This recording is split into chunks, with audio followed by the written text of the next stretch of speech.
Clara had lived her whole life in the old house at the end of the gravel road.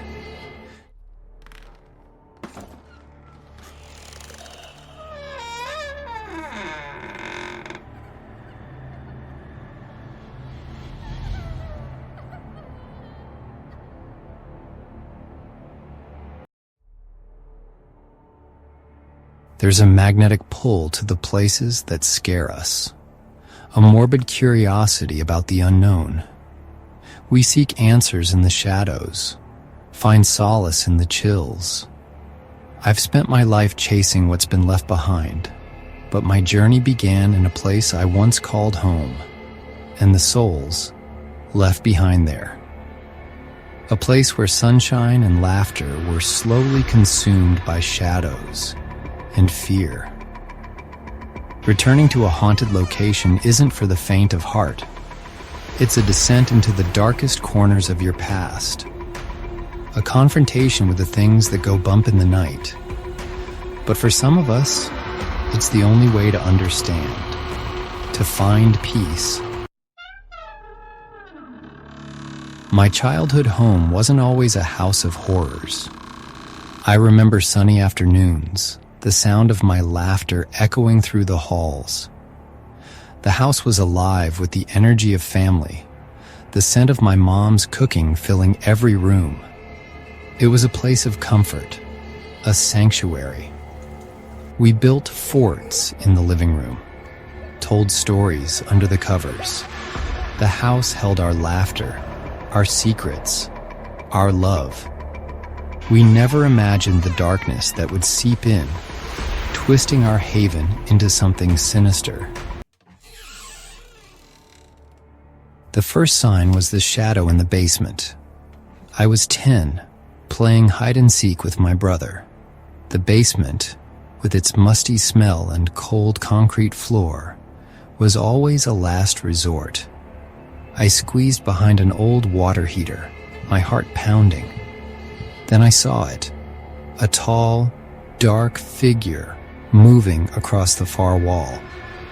It had no face, no features, just a shifting mass of darkness. I froze, paralyzed by fear. The shadow vanished as quickly as it appeared. The whispers started soon after, soft, unintelligible murmurs that seemed to come from the walls themselves. They were always there, just on the edge of hearing. I'd lie awake at night, listening to the house creak and groan, the whispers growing louder, more insistent. My parents dismissed it as an old house settling, but I knew better. Something was wrong. Something was here. Then there was the cold spot. In the middle of the hallway, just outside my bedroom door, the temperature would plummet. Even in the heat of summer, a bone-chilling cold emanated from that one spot. I would often see my breath mist in the air as I passed. It was like walking through a wall of ice.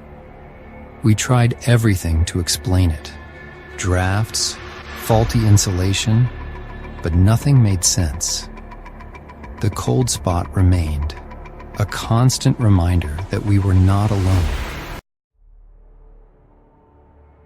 As the paranormal activity intensified, we were desperate for answers. We consulted psychics, paranormal investigators, anyone who might shed light on the darkness that had invaded our home. Some dismissed our claims as overactive imaginations. Others confirmed our worst fears. The house was haunted. We weren't crazy. We weren't alone. But who or what was haunting us? Desperate for communication, we turned to a spirit box. The device crackled to life, spitting out fragmented words and phrases. It was chaotic, unsettling, but we listened intently, hoping for a sign, a message. Help me. Help me. One night, a voice broke through the static. It was faint, but unmistakable. Help me. it whispered. The voice was filled with such sadness, such despair. It sent shivers down my spine. Who was this lost soul trapped within our walls? The house became a prison of fear. Every creak of the floorboard, every whisper in the night sent our hearts racing. We were living on edge, haunted by the unseen. The joy we once felt within those walls was gone, replaced by an oppressive sense of dread. The house was no longer a home. It was a constant reminder of the darkness that surrounded us. Years later, long after we left that house behind, I discovered a box of old letters in the attic. They revealed a tragic story, a family torn apart by a terrible accident. Clara had lived her whole life in the old house at the end of the gravel road. Quiet, curious, always barefoot, and always with her nose in books about stars and spirits. On a humid summer afternoon, she was playing hide-and-seek with her brother when she decided to crawl behind the antique grandfather clock in the upstairs hallway. No one knows exactly what happened. Some say the clock shifted. Others say she slipped and hit her head. But by the time they found her, it was too late. The house fell into silence after that. Her parents moved out within the year. But the house never forgot Clara. Over the years, neighbors whispered about flickering lights in the upstairs window, the ticking of a clock that no longer worked, and the soft sound of a child humming at night. Visitors say they feel watched, especially in the hallway where the clock still stands. Some claim to have seen a barefoot girl with tangled hair dart into the shadows, while others swear she whispers their names when they're alone. Clara's soul never left. Whether she's lost, lonely, or just waiting for someone to finish the game, no one can say. Was she the voice we heard through the spirit box? Was she the shadow in the basement? Were her whispers the echoes of a life cut short?